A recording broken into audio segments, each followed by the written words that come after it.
Assalamualaikum warahmatullahi wabarakatuh. Perkenalkan, saya Safa Nanda, absen 16.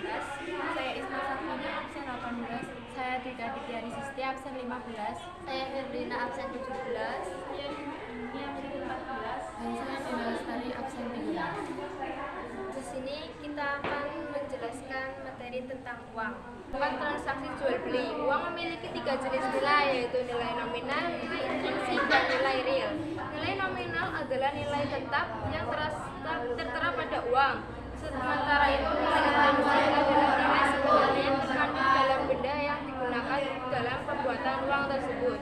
Nilai real adalah nilai uang yang diukur melalui jumlah barang atau jasa yang dapat diperoleh oleh uang tersebut. Sehubungan dengan nilai nominal dan nilai intrinsik, ada ketentuan standar yang disebut fiat standar, yaitu standar yang didasarkan pada ketentuan bahwa uang yang nilai nominalnya lebih tinggi dari intrinsiknya disebut dengan uang fiat. Syarat uang.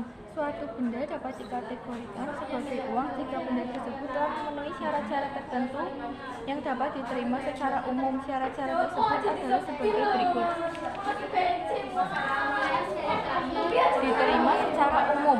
Persyaratan utama suatu benda menjadi uang adalah penggunaannya dapat diterima secara umum, baik sebagai alat ukur, penimbun kekayaan maupun pembayaran utang. Nilainya stabil. Uang harus memiliki nilai yang stabil jika nilai mata uang suatu negara berfluktuasi secara tajam. Masyarakat negara tersebut tidak akan mau menggunakannya sebagai alat tukar sehingga akan mengurangi fungsi uang sebagai alat tukar dan satuan hitung. Mudah disimpan. Uang harus mudah disimpan atau fleksibel, yaitu bentuk fisiknya tidak terlalu besar sehingga mudah dilepas dan disimpan dalam saku atau dompet. Mudah dibawa. Selain harus mudah disimpan, uang juga harus mudah dibawa untuk setiap hari. Hal ini tentunya berguna untuk memudahkan pembayaran, tahan lama atau tidak mudah rusak. Uang harus memiliki kualitas fisik yang baik, yaitu tidak mudah rusak, robek ataupun luntur. Mengingat perpindahan uang dari tangan satu ke tangan lain sangat cepat, hal ini dimaksudkan agar nilai uang tidak mudah hilang. Fungsi uang sebagai alat pembayaran dibedakan menjadi dua, yaitu fungsi asli dan fungsi turunan. Berikut penjelasan kedua fungsi tersebut. A. Fungsi asli. Uang mempunyai 3 fungsi asli, yaitu sebagai alat tukar, satuan hitung, dan alat penyimpan nilai. 1. Sebagai alat tukar. Fungsi uang sebagai alat tukar dapat mempermudah kegiatan pertukaran. Kesulitan pertukaran dengan cara barter dapat diatasi dengan pertukaran uang. Ini proses transaksi dapat berjalan dengan lebih mudah dan cepat. 2. Sebagai satuan hitung. Uang berfungsi sebagai satuan hitung, unit of association, karena dapat digunakan untuk menunjukkan nilai berbagai macam barang dan jasa yang diperjualbelikan serta besarnya kecilnya kekayaan dan pinjaman. 3. Sebagai alat penyimpan nilai. Uang berfungsi sebagai alat penyimpan nilai atau valu karena dapat digunakan untuk mengalihkan daya beli dari masa sekarang ke masa mendatang. Turunan. Uang mempunyai 5 fungsi turunan, yaitu sebagai berikut. 1. Sebagai alat membayar. Fungsi turunan uang sebagai alat pembayaran mempermudah manusia untuk melakukan pembayaran. Perbedaan dengan fungsi uang sebagai alat tukar adalah dalam hal ini uang yang dibayarkan tidak ditukarkan dengan benda atau jasa apapun. Contohnya adalah untuk membayar tagihan listrik dan telepon, membayar pajak, serta membayar iuran lainnya. 2. Sebagai alat pembayaran utang.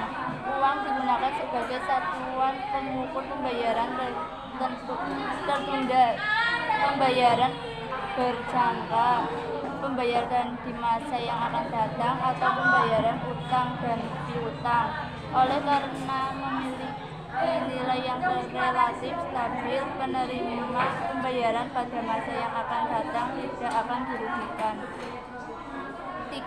Sebagai alat penimbun kekayaan. Bagi sebagian orang, terutama yang memiliki penghasilan berlebih, uang tidak digunakan seluruhnya untuk kebutuhan konsumsi, tetapi disisihkan sebagai untuk disimpan dalam bentuk tabungan, giro, deposito, atau investasi guna keperluan pada masa depan.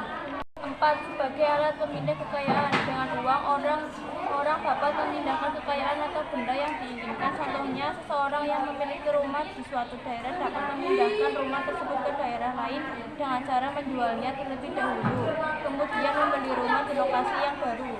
5. Sebagai alat meningkatkan status sosial. Investasi merupakan salah satu hal yang dilakukan oleh pemilik uang. Semakin banyak uang yang dimiliki, semakin banyak nilai dan jumlah investasi yang akan dilakukan oleh seseorang. Investasi merupakan salah satu ukuran status sosial seseorang. Dalam hal ini, pemilik uang dapat melakukan investasi dengan berbagai cara, misalnya dengan memberikan modal usaha serta memberi aset tetap seperti tanah, bangunan, dan kendaraan. Uang elektronik. Uang elektronik diatur dalam Peraturan Bank Indonesia Nomor 11/12 PBI 2009 tentang uang elektronik. Dalam peraturan tersebut, uang elektronik didefinisikan sebagai alat pembayaran yang memenuhi unsur, yaitu diterbitkan atas dasar nilai uang yang disetor terlebih dahulu oleh pemegang kepada penerbit.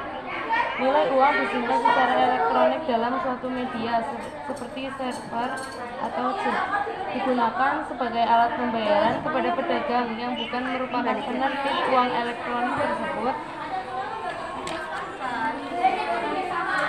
dan nilai uang elektronik yang disetor oleh pemegang dan dikelola oleh penerbit bukan merupakan simpanan seperti dimaksud dalam undang-undang yang mengatur mengenai perbankan.